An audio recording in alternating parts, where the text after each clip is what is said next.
Welcome back to High Street Matters, a podcast from BIRA, the British Independent Retailers Association. I'm Andrew Goodacre, Chief Executive of BIRA, and today I'm bringing you a special budget reaction episode. This is being recorded shortly after the Chancellors delivered their autumn budget last week. This budget, as we know, was promising lots of reforms, and we hoped as independent retailers that we would get exactly what we've been calling for, i.e. permanent changes to business rates, action on unfair competition from overseas sellers, and support for the high street. Now, has it delivered? And that's the question that I will be answering or trying to answer in conversation with John Jones, one of our members, and actually who's also president of BIRA at this moment in time. John is the managing partner of Philip Morris and Son, a family-run department store in Hereford, and I think it's been going for John will know exactly, but it's more than 150 years, I think. So they've seen many a budget in that time. So, John, yes. Hello, yes, 170 years.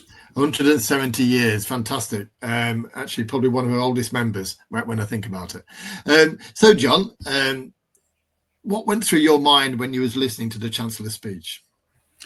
Well, initially, it was sounding all right. I was thinking that there are a few things there that sound like they support retail, and this might not be as terrifying as the press had us believe in the build-up to it. Unfortunately, the devil's always in the detail, and as we then scratched below the surface, what she announced and what it turned out to be were two very different things. That I thought rates were going to be all right. It's turned out we've got a 45% increase by the time transition relief runs out. I was quite pleased by the low value package changes. It turns out they're in 2029, so that's way too late. The minimum wage was obviously announced the day before and was sort of in line with expectation, but that's obviously a huge pressure on retail as well. And you've got rates there as well. So there were lots of things that were rather disappointing in the end. And before we go into those specific details of business rates, low value imports, etc., we were very unhappy within BIRA that the budget was set for November 26th, which is right in the middle of the so-called golden period for retail. Did you see a negative impact from this budget in that respect? I think it did dent consumer confidence. The press around it was probably more fever pitch than any normal budget, and we definitely, particularly in the 4 or 5 days before the budget, had really slow days, and I'm sure that was down to the budget coming, and it's picked up a little bit since, but not what I would describe as seasonal norms yet. No, and that slowness before the budget has been reported across our membership in general, and I would say that our worst fears came true, sadly. I think doing a budget at the end of November is damaging to consumers' behaviour. The negativity around what was in there, what was out there, were taxes going up, weren't they going up?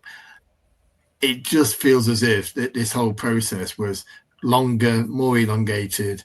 There were more potential policies than we normally hear about, and the end result was largely negative as well. So I think it got off to a bad foot, and as you say, then there was more devilish detail when we look at the announcements individually. Let's talk about business rates. You mentioned you are looking at a 45% increase in business rates. Was that what you were expecting when you heard about the so-called transformation of business rates?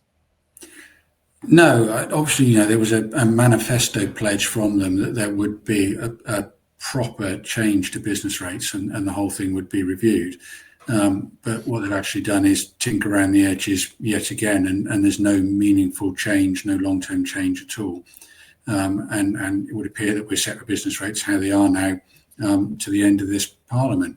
When she was announcing it, obviously there's two elements to how business rates bills are calculated: the multiplier and the rateable value. She announced a multiplier that had a little bit of support for small retail, independent retail, and I did my initial calculations, and it didn't look too bad. We'd got a bit of an increase, but I was, it was at a level that I was okay with.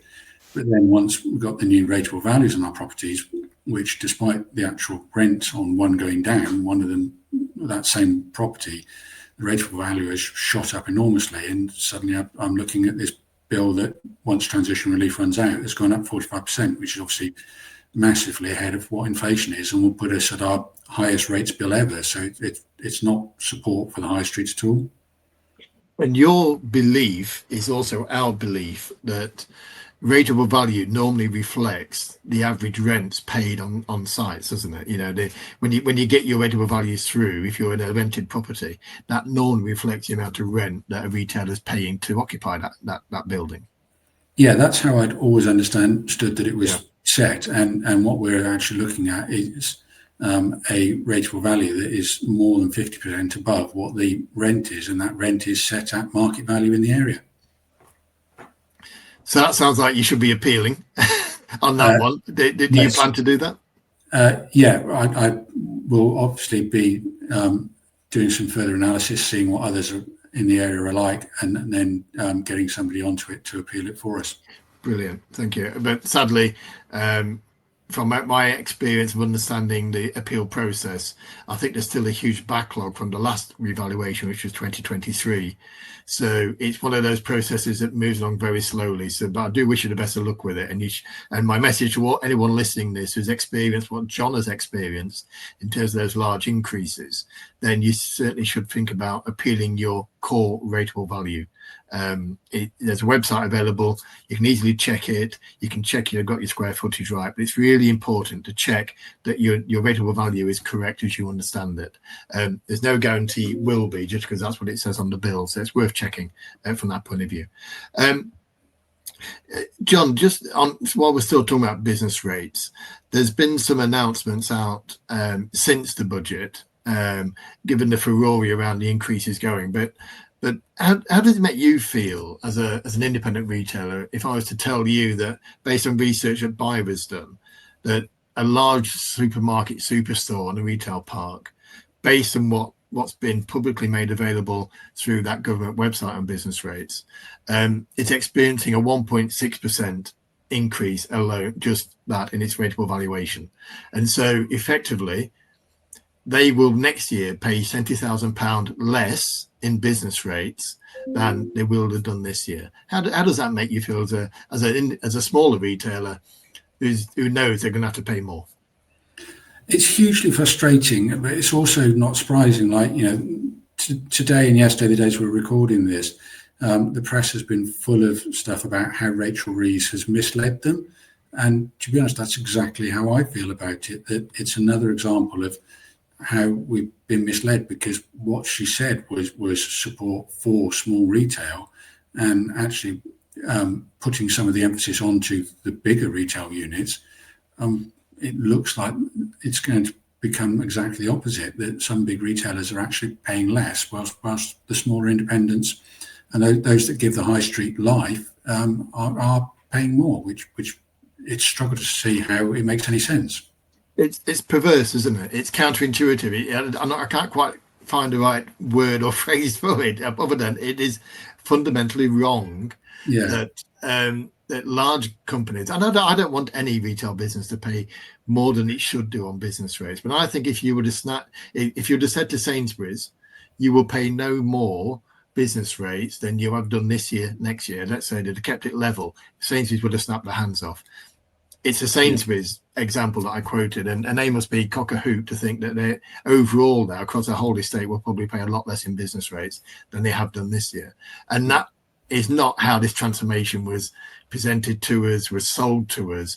And your sense of disbelief and that feeling of being misled, I can guarantee you is transmitted across the whole of our membership, from what I've read on various forums and in emails and in phone calls I've had with members.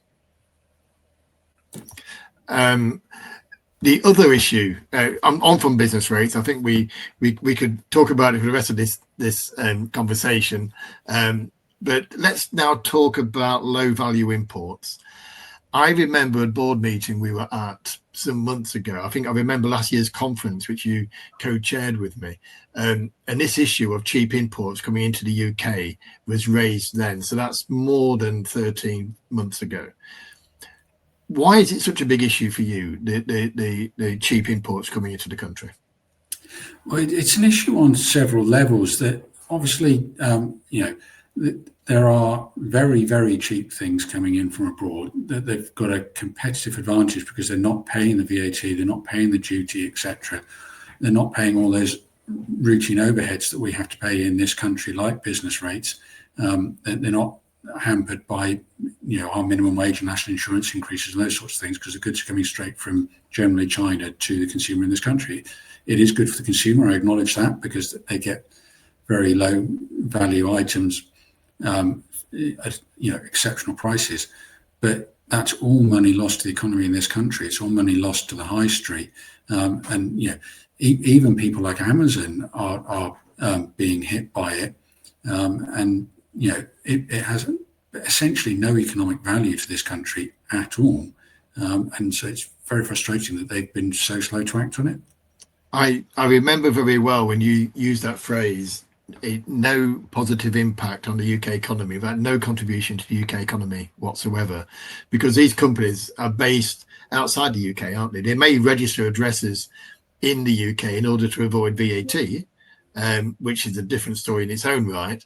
But actually, any sales through those online channels, through these overseas channels, really that money stays overseas, doesn't it? None of it comes back into this country. At least Amazon employ people here.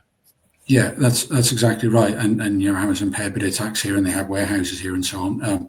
Whereas these big players from China, primarily we're talking about the likes of Temu and Shein, they're not doing that.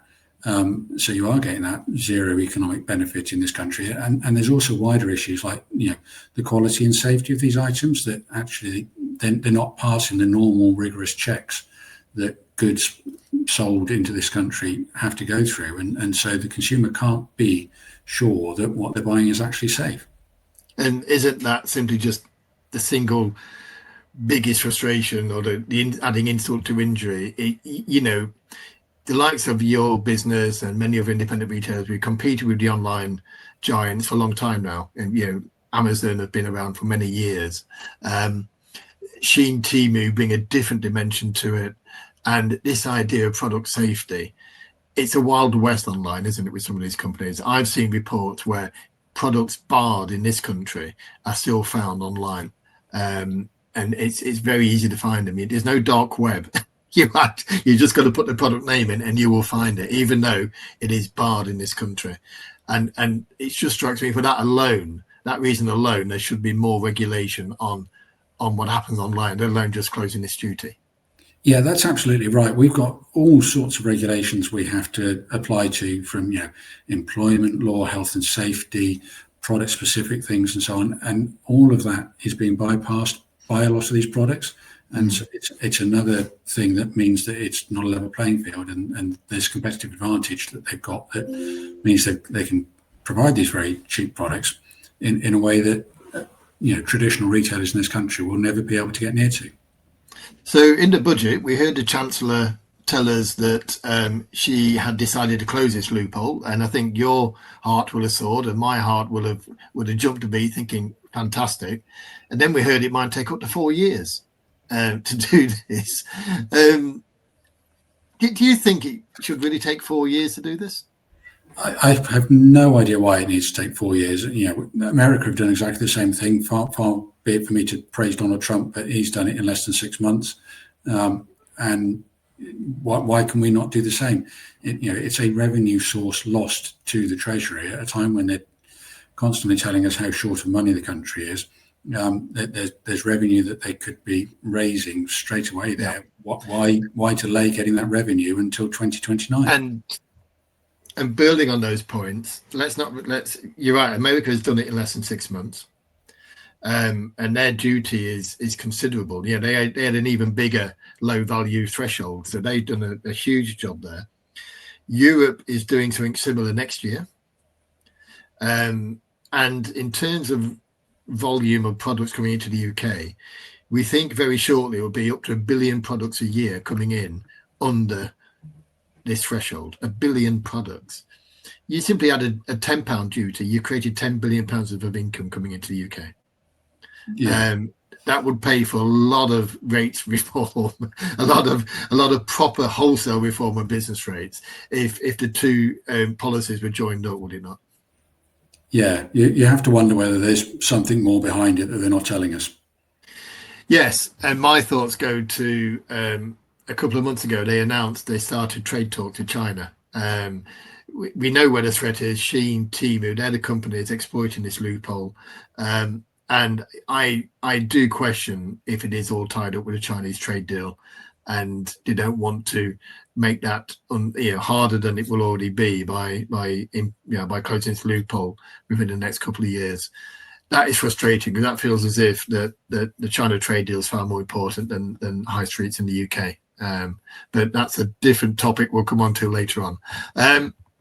The final element of the budget that really impacts retail, John, is national living wage and national minimum wage. Just to clarify the difference between the two, national living wage is the level paid to people 21 years and over. That was increased by 4.1% or 50 pence from £12.21 to £12.71. The national minimum wage is paid to 18 to 20-year-olds, and that was increased by 85p or 8.5%.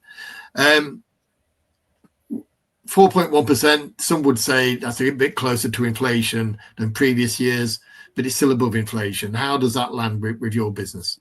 Yeah, it was where we expected, but it's still another big increase on top of a series of big increases that, it makes it harder and harder. We have to, keep looking at the numbers that we're employing and make sure that things are viable. It's certainly not helping. It's certainly not a pro-growth thing. The younger persons, the 18 to 21 rate, I really struggle to understand that in a world where there is huge problems with youth employment. Surely it's better to give an incentive to businesses to be employing people that are just out of education, to give them an opportunity and to invest in their training. So why make it less and less appealing to employ them? It just doesn't make any sense to me. And let's not forget, of course, in terms of that youth rate, that's gone up 8.5% this year. There's still a commitment from this government within this parliament to actually bring 18-year-olds in line with 21-year-olds, and the national living wage, the current level 12.71, applying to 18-year-olds as well. That's almost a £2 gap that's got to be bridged in the next 3 years. So we can expect bigger increases than 8.5% in that time, possibly. Let's be clear, as an employer of employing many people over a long period of time, that poses a problem, doesn't it? Because employing 18-year-olds with limited experience, limited skill set, because they are 18, it's not their fault necessarily. Basically, you're being asked to pay an 18-year-old the same as someone who's been with you for 10 years, and that is a problem for employers. Yeah, and we're a business that invests in youth. We've always used apprenticeships in a significant way, and it's worked very well for us over the years. But if I've got an 18-year-old and somebody a bit older, a bit more experienced, that I've got to make a decision between an interview, it makes it more and more likely that I'm going to go with that older, more experienced person. It is true to say that a lot of youngsters are not workplace ready, and so that lower rate perhaps helps compensate a bit for that chance you give them and that time you invest in them, training them and getting them to the point where they are properly workplace ready.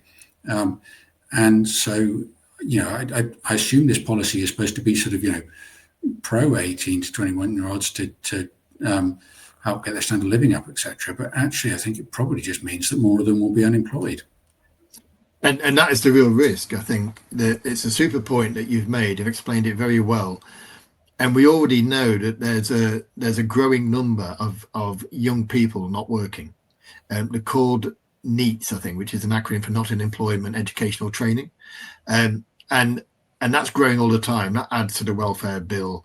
And it does seem counterintuitive, again, to make it harder for employers to employ younger people, because if the wages increase to that level, it's a bigger risk, isn't it, taking on someone with less experience and, as you say, not necessarily ready for the workplace.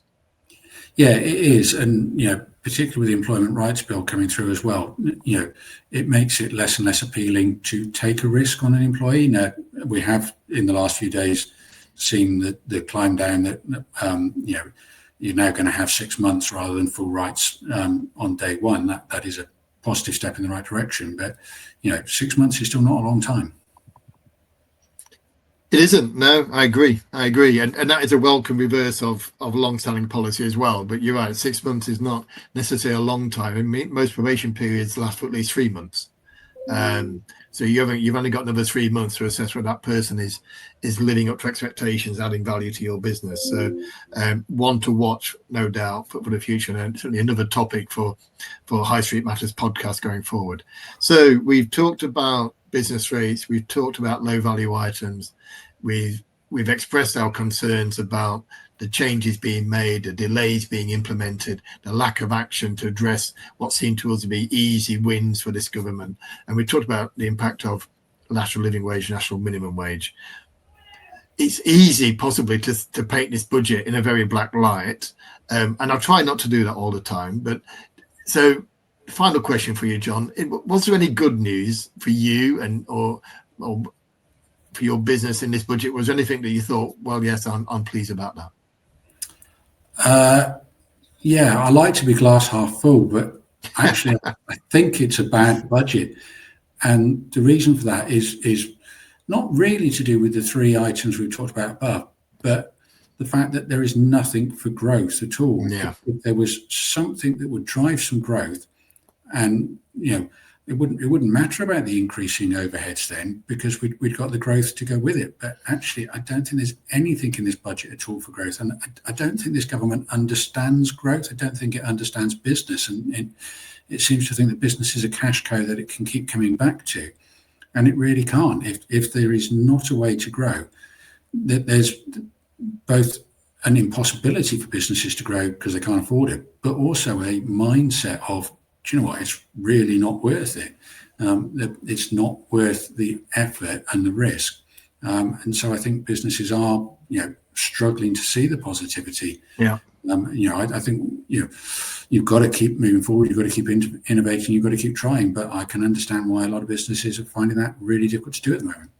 Yeah, very good point. And it is remarkable to think that a government, that started out its term in Parliament with its first budget called a budget for growth, has delivered a second budget has no growth measures in it, according to the Office of Budget Responsibility. This isn't just our view as retail professionals. This is the Office of Budget Responsibility saying there's no growth measures. And in simple terms, the reason growth is so important to high streets, whether you're retail, hospitality, whatever, is that growth in the economy often comes from higher employment, higher wages, investment by both government and private investment, and everyone is better off as a result of growth, which then hopefully gives people more chance or more opportunity to spend discretionary expenditure on the high street, whether they're eating out more, going to cinema more, or buying more from Philip Morris and Son in Hereford. So that's why growth is so important, and it is very worrying if you're a retail business to see that the growth measures are missing from this budget.